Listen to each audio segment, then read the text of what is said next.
If I go back to the first half of my life, I would say that I was a very lazy person who made a whole lot of excuses, who very rarely ever did anything hard and put themselves out of their comfort zone. And if I would have fast forwarded my life and not made any changes, my life would be vastly different than it is today. And so what I decided to do was try to figure out, and this is why I became so obsessed with neurology and psychology, is I was like, if I can understand the psychology of why I think the way that I think, and the neurology of how my brain actually works, I can figure out a way to get myself to take action, to do the hard things, to grow myself. And so that's what we're gonna dive into today. And we're gonna go over 4 different steps of how to actually trick your brain into liking to do hard things. So step number 1, the thing that I did was I stopped fighting my resistance. And I started to get curious about why the resistance existed in the first place. And so you might think that you're lazy. I thought I was lazy, but you're not. You're actually afraid. You're afraid of something. And you might not know what it is at this moment right now. It's usually subconscious. But what we want to do is try to identify what it is that you're afraid of. And so neuroscience teaches us that resistance is not laziness. It's protection. And so the brain, its number one job is to keep you safe, not to make you successful. And it knows that in this moment, inside of your comfort zone, you're safe and you're alive. And even though you consciously know that if you go and build your business, you're not going to die and there's no danger in building your business, your brain, the amygdala, the fear part of the fear center of your brain is going, no, we don't know what exists out there. Don't get out of your comfort zone. So it's not to make you successful, it's to make you safe. So anytime you approach something that is unfamiliar to you, that's going to require a lot of effort or involve some sort of risk, even though it's usually not a pain or death type of risk. It's like I have to risk putting myself out there and maybe get rejected or judged. Anytime you put yourself out there like that, your amygdala lights up, which is one of the oldest parts of your brain. And it's like, danger, danger, danger. Do not do it. And so it might look like you're just laying on the couch or just scrolling on Instagram. And you're like, oh my God, I'm so lazy. It's like, no, there is a fear that is preceding all of that. You can consciously know that there is no physical danger in, say making a cold call. If you're new in sales, you can know that there's no real physical danger in picking up a piece of plastic, hitting a couple numbers and talking to another person on the other line.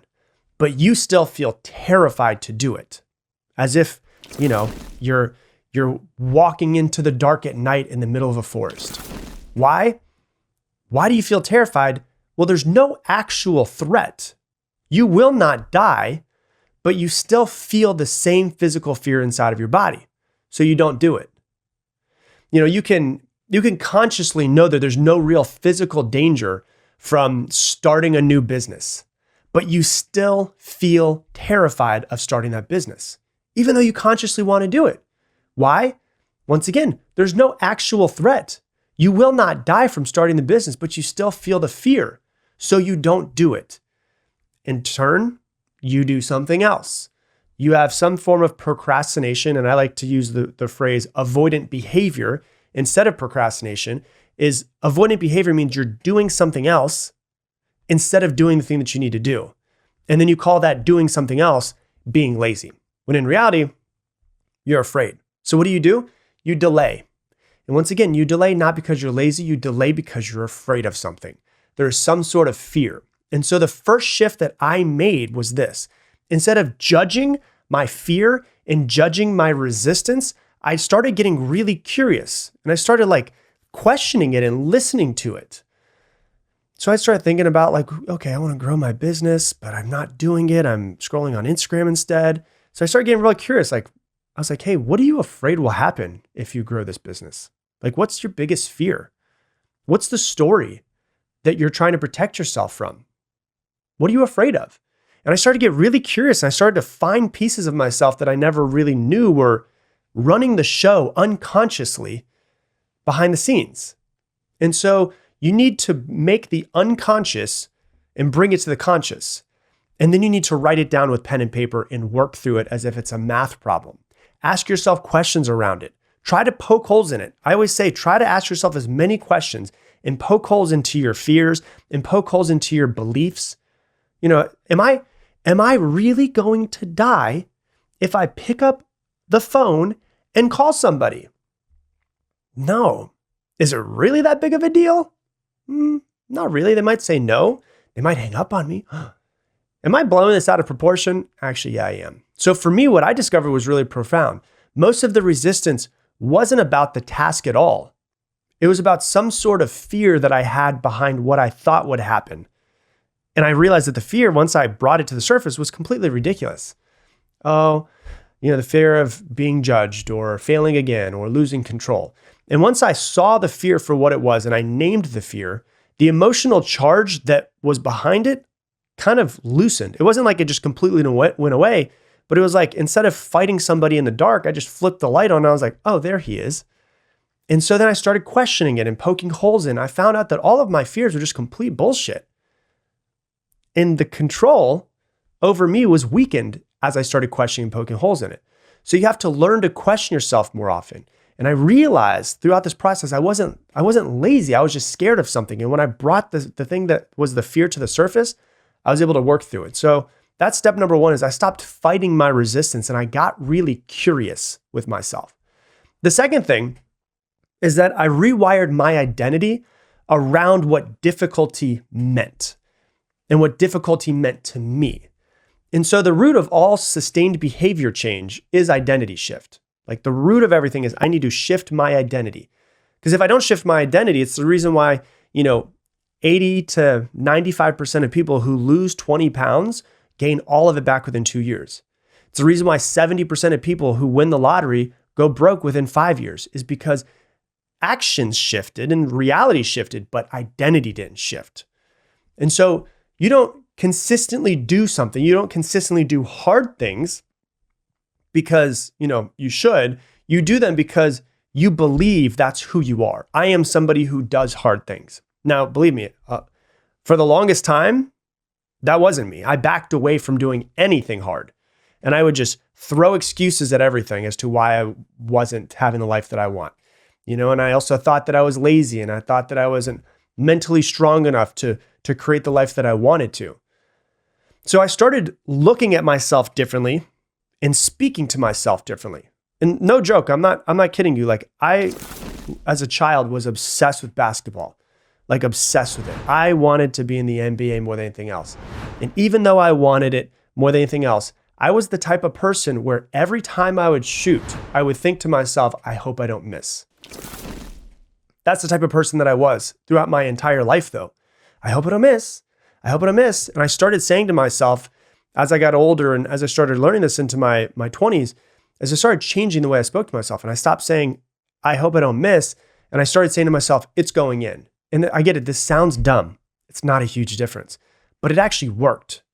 And of course, I still missed shots. But what happened was I became more confident when I was taking shots. And in turn, I actually kind of made more shots. And I took more shots because I felt more confident, and it helped me get better. Now, I realize that's just about basketball, and that is a true story about basketball with me. But I'm talking about my entire life was the same as that analogy I just gave you. When I worked out, the thing that I always thought for years was, I can't wait for this to be over. I can't wait. Like, can I just get through this shit? That's the way I always thought about working out. Now, what I shifted in my 20s when I started becoming aware of this and started trying to do harder things and trying to become more mentally resilient was, I started saying to myself, I'm strong and this is easy. I'm strong and this is easy. And try this, please try this. If you're the type of person who you notice yourself in the middle of a workout being like, I can't wait for this to be over, you're going to notice that you are actually weaker when you do that. But if you tell yourself you're strong, you're actually going to lift more weight. And it's not like some weird woo-woo-y like self-development BS. Try it for yourself and tell me that I'm crazy. And what was weird is I started working out longer. I started lifting heavier. And then I started doing what I needed, like the things that needed to be done in my business and in my life and in my relationships from the viewpoint of the benefit that I'm going to get at the end from doing the hard things. Not the hard thing that I need to do in the moment, but what the benefit will be in the long run of me doing it. And so I decided to start seeking out hard things to do that were harder for me because I wanted to build mental resilience. And so I remember back in 2014, like way before people started doing cold plunges and it became like this huge thing that people did, I remember finding Wim Hof and he was talking about, how it changed his mind. And so in 2014, I started doing cold plunges. I wanted to test my mental boundaries. I wanted to make myself mentally stronger. And so this is before like you could go buy a cold plunge, like they didn't even exist on the internet. And so I bought a large children's pool and I filled it up with water and I put it in my backyard and I kept it out there all winter. And some of the times it froze over, like one of the times I remember it actually completely froze over into ice. And so it was cold and I was like, I'm going to just do this, not because I want to. I've never wanted to do a cold plunge. I've done it because of who I'm becoming in the process of doing it. And so I rewired my internal statements and narratives in my head from like, I avoid doing hard things or I'm lazy to, I grow from doing hard things. I will do today what others will not so that tomorrow I can do what others cannot. And I didn't just like repeat affirmations. I reinforced this identity by taking micro actions daily, by choosing to do cold showers, by deciding to walk up the stairs instead of take the elevator, to seeking discomfort, to finishing a workout and going 2 extra reps instead of stopping at 10, to forcing myself to follow through on everything that I said I would. And each time I followed through, it wasn't about the result. This was one of the most important things. It wasn't about the result. It's the fact that I showed up. The result was just whatever. But I showed up. I did what I did not want to do. And I was building my mental resilience regardless of the end result. And that was giving me confidence. And I started attaching my self-worth to the effort, not the end result. I did it. I showed up. I said I was going to do it. The end result's the end result. But I'm going to pay attention to the effort. And my self-worth is attached to the effort. Because my brain is always watching. Your brain is always watching. Waited to be told what kind of person it's operating for. And so I trained mine to believe over and over and over again through tons and tons of repetition that growth is safe, that we seek hard things, that failure is data, that the hard path is the path that I decide to go through. And so I changed my identity of myself. I'm not someone who does hard things. From that's what I was to I am someone that does hard things. Like I don't back away from the challenge. I'm someone who goes after the hard path. And so that's the second thing that I did was I really tried to wire into myself the way that I looked at difficulty and the fact that growth comes on the other side of doing something difficult. So that's number 2. Number 3 is I started associating pleasure with challenge. And so dopamine is the brain's motivation chemical, and it spikes not just at rewards, but it also spikes at the anticipation of rewards. And what we often misunderstand is that this reward, quote unquote, doesn't have to be external. So your brain releases dopamine, when you go and you see an amazing sunset or when you get off the plane at the country that you wanted to go to. It releases tons of dopamine when you do those amazing things. But it also releases dopamine just when you feel good. And we can make ourselves feel good just by any of our thoughts.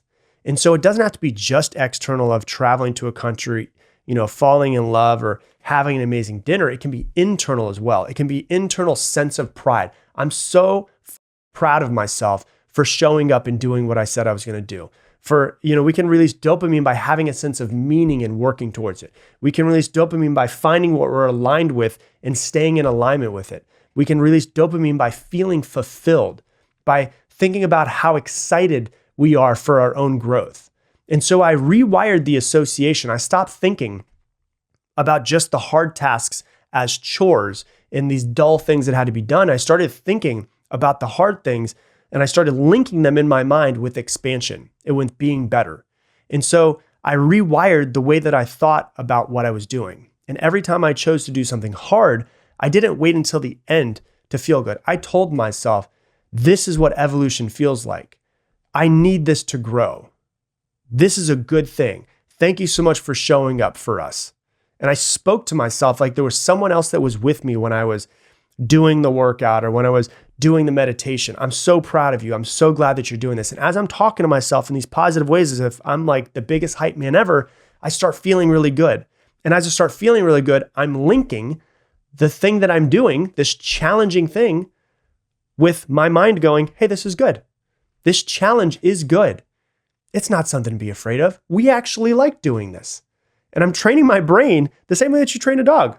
You just keep, it pees inside, you take it outside, pees inside, take it outside. And over time it goes, well, I guess I just pee outside. My brain goes, we do hard things, we get dopamine. We do hard things, we get dopamine. We do hard things, we get dopamine. Hey, over time your brain goes, I just want to do some hard things because it gives me dopamine. So I don't need to back away. I'm not in danger. I'm growing. I am creating a better life for myself. First off, before anybody else. Then also for my wife, for my children, for the world. I'm creating a better life for everybody that I can. It is the greatest form of self-love because I'm choosing to do the hard thing for me. It doesn't take any self-discipline to do the easy thing. It takes a lot of self-discipline to do the hard thing. And the hard thing is always the thing that helps your life become better. And so I'm doing this for me. I'm doing this for future me. It's the greatest form of self-love. And my nervous system began to and it's not like an overnight thing. It was like over years, began to recognize that challenge was a sign of dopamine and becoming happier and self-trust and not stress. And so the hard thing kind of became sacred for me. And so I really rewired that in myself. So that's number 3. And number 4 is I rewrote the meaning of pain. And let me explain what I mean by this. For a long time, I thought pain of effort meant doing something wrong. If it felt hard or heavy or uncomfortable, maybe that wasn't aligned. Maybe I wasn't ready. Maybe this wasn't meant for me. But then I realized something that was really crazy is that pain is the price of growth. You want to grow a muscle? It hurts a lot to grow that muscle. You've got to tear that thing apart and it regrows stronger. Yes, changing yourself hurts. Yes, building a new life takes energy. Yes, showing up every single day when no one's clapping for you is really exhausting. But the pain of hard work is nothing compared to the pain of regret. And so I rewrote the meaning of pain in my head. And so you have to understand, you either basically bleed on the battlefield of becoming the better version of yourself, or you stay in the mental prison of your mind wishing for a better life every day until the day you die. For instance, I always hear from people growing a business is hard. It takes a lot of energy. And guess what? It is. It's hard. It takes a lot of energy. You know what's harder though? It's harder in my mind to wake up on Monday morning when the alarm goes off and have to get out of bed for a job that I don't enjoy. And then get showered and get dressed and make my breakfast and get out of the door before I'm going to be late to get to a job that I don't enjoy. And then drive and get stuck in traffic for 30 minutes for a job that I don't enjoy. And then spend 8 hours of my life every single day doing a job that I don't enjoy. And then leaving there and getting in traffic again, coming back from a job I don't enjoy. And then knowing that I have 3 hours until bedtime and I have some food and I watch some Netflix and I scroll on my phone. In the back of my head, I'm going, I got to get to bed because I have a job that I don't enjoy tomorrow. And I have to do that, every single day for the next 30 years, 40 years? If you're lucky enough to retire, whoa, that's way harder than the effort it takes to build. That's so much harder than the effort that it takes to build a business. And so I made a choice, pain is inevitable, but I'm going to choose the pain that I want. I'm going to choose the type of pain that leads to somewhere that I want to be. I'm going to choose the type that shapes me into a better person and creates a better life for me. So I'm going to choose the pain that will give me the life that I want. And something really unexpected happened. The more I leaned into that effort, the more I actually enjoyed it. And it became like a sacred thing for me. The more I trained my mind to expect the challenge, to expect the pain. And I felt more joy in doing that. And I felt more confident in myself for showing up because I was doing what I truly felt that I should be doing in this life. Not oh man, I wish I could be doing something else. And the pain didn't go away. It's just, I finally gave my pain meaning. I gave my pain meaning. Now, when you think of challenges, and I think about challenges and I look at them, it's yeah, that's going to be a hill to climb. That's going to be hard, but they seem as a good thing. They're going to make me better. And I remember that this is the price I pay for the future that I want. I have to be willing to pay that price.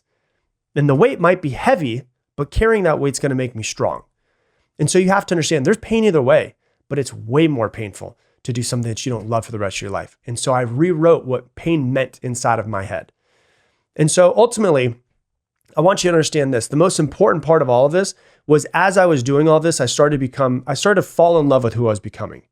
I didn't just trick my brain through hacks. I partnered with my brain. We were doing something together I was doing it with compassion and curiosity and commitment. And I showed my unconscious, my subconscious, that it was safe to grow. There was no danger in growth. I wasn't going to die from growing. And so I reprogrammed my internal narrative from protection to expansion. And then most importantly, I stopped chasing easy. And I started getting excited for doing harder things because I was starting to see how I was evolving. And so the hard things are still hard. They aren't less hard, but now I've learned to run towards them because I see the benefit that's on the other side. And really, I like who I'm becoming. And I think that if you just start doing harder things and reprogram yourself to do harder things, you'll like who you become as well. Hey, thanks so much for watching this video. YouTube really thinks, based off of all of the stuff that you've been watching recently, the algorithm thinks you should watch this video next. So click that one. And if you want to subscribe so you don't miss any more videos, click that button right there.